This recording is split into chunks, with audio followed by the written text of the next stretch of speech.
স্পষ্ট বলা আছে দ্বৈত নাগরিকত্ব হলে নির্বাচন করা যাবে না।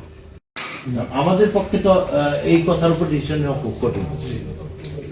আমি শ্রদ্ধাশীল স্যার, এবং আমি চূড়ান্ত মনোনয়ন না পাওয়া পর্যন্ত তো এটা ছাড়ারও কোনো ইয়ে ছিল না।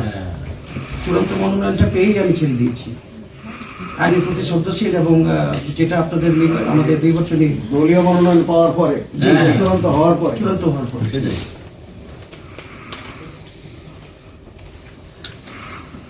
ডিটেলস সবই আছে,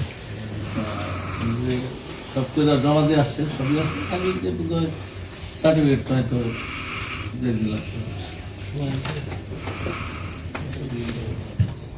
এই বিষয়ে উনি আবেদন করেছেন, আবার এই আবেদনের এগেনস্টে আরও আবেদন করতে পারেন। হলফনামার অনেক তথ্য আছে যেগুলো অত বেশি ইম্পর্টেন্ট না, কিন্তু আমার স্পষ্ট বলা আছে দ্বৈত নাগরিকত্ব হলে নির্বাচন করা যাবে না। তো এই বিষয়টা ক্লিয়ার না হওয়া পর্যন্ত আমরা পজিটিভ সিদ্ধান্ত নিতে পারবো না।